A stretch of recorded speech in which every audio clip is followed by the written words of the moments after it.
Hello and welcome to this demonstration video which will be showing you how to use the new Quidos RdSAP software. This new software has had excellent feedback from our initial bunch of users and it should enable you to complete your domestic EPCs in a user-friendly and time-efficient fashion. For this video we'll be going through and completing an EPC from start to finish, showing you how to navigate around the new editor, how to produce the report and then how to lodge it at the end. Having watched this video, you'll have a good understanding of how the software works and you'll be ready to go away and test the software and begin using it to produce your own final domestic EPCs. So the first screen is this overview screen which you should be familiar with that's currently in IQ Energy. So we'll need to click on Domestic Energy Assessment on the right hand side and then select the option for RdSAP calculation. From here, you'll be provided with an overview screen showing all of the previous EPCs that you've started, along with some of the details, including the assessment date, the property address, and the status of the report. In order to add a new report, we simply click on the Add New option in the bottom left-hand side. From here, we're presented with a building details page, in which we need to enter some of the basic information for our building. This includes what country the building is located in, and then also the address details. So we need to plug in the postcode and then select our address from the list of drop-down options, and then finally just select an assessment date, and that'll be all of the basic information required for this first screen. Then click on Save and Next, and we are taken into the new Quidos RdSAP editor. So the layout of the new editor is different to what the current IQ Energy software has. The main navigation tool in the new editor is this tab system at the top, and you can see that there are a set of 8 different tabs that come when you first open an EPC. So we've got the General tab, and then we can move on in time to the Openings, Main Building, and then all the way through to the Results tab at the end. So in order to navigate through the tabs, it's just a case of clicking on each individual one and it will take you to that tab directly so that you can enter in the information. So for the first tab here, we've got our General tab, and if you just have a look, you can see that next to the General tab we've got this red exclamation mark which indicates that there are some of the data entry fields that we've not yet been filled in, so that if we came to the end of the process and we tried to calculate, the software wouldn't enable us to do so because we hadn't completed the entries. Once you've gone through and made all of the entries you need to for an individual tab, that red exclamation mark will turn into a green tick. So the first thing to add is that all of the data entries that you need to make in the new software are exactly the same as the data entries that were acquired in the current IQ Energy. So all of these questions should look very familiar to you. So for example, this first question here, does the property have an existing EPC?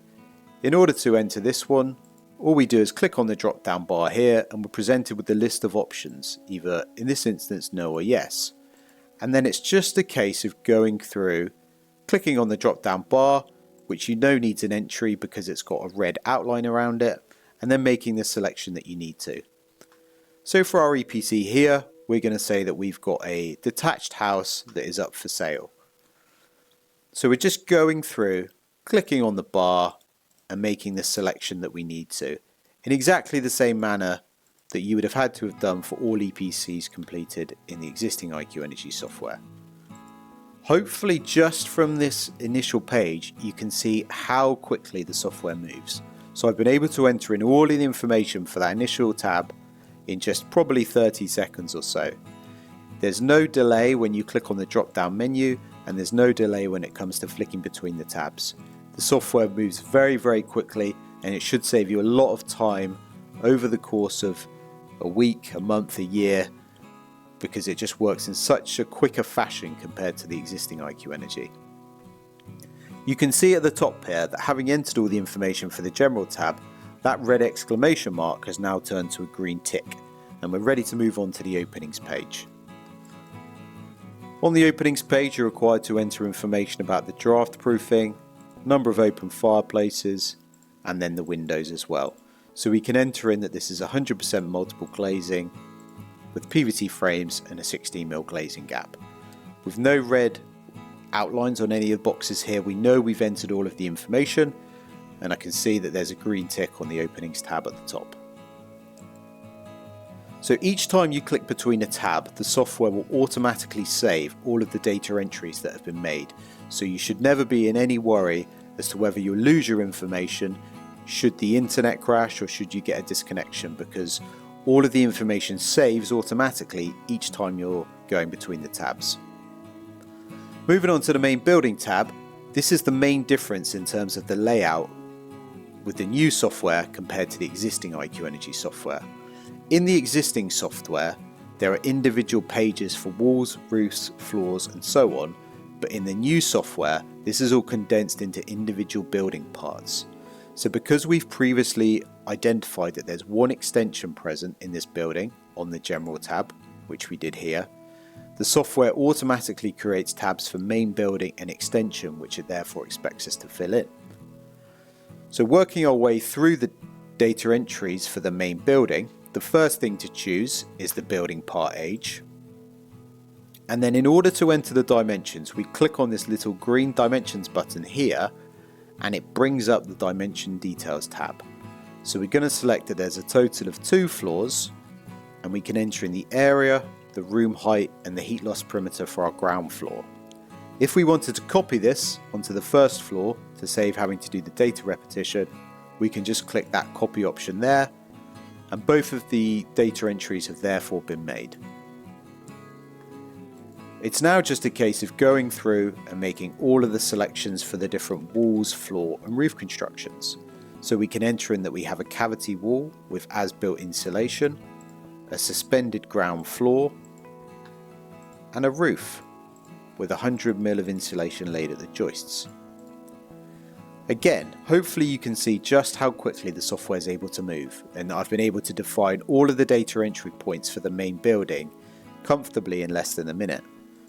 I then just need to repeat that process for the extension one, where I can enter in that it's a 1-story extension, and again I can enter in all of the construction data for this extension. Whereas previously in the existing IQ Energy software, all of that might have taken you quite a long time to get through, you can see just how quickly we've been entering all of that information there for extension 1. Having entered in all of the dimension and construction information, we now move on to the final couple of tabs, which are the heating ones. So firstly, the software asks you whether mains gas is available and whether secondary heating is present. So we're going to tick both to those yes to both of those instances, and I can see that secondary heating then comes up as a card. After defining the meter type, we can then choose our boiler. So all of the data entries here are exactly the same as they are for the current IQ Energy software. You can either choose your boiler from a database or choose it from the SAP tables. In order to choose it from the database, you select that as the option, click select, and we can then go through and locate the particular Worcester boiler that we have present here, which is this one. Once you've selected your boiler, you can get the GC number there as well to verify that you've made the correct selection. You then just need to go through, select the controls, flue type, emitter type, and some of the details on the pump and the flow temp. We're then going to say that we've got a secondary electric heater located in the living room, and that's all of the information entered for the main heating. For water heating, we can then just say that from the main system 1, we have a heating system which doesn't have a cylinder, so it's a combi boiler, and then we just need to enter in our information for the bath and shower as well.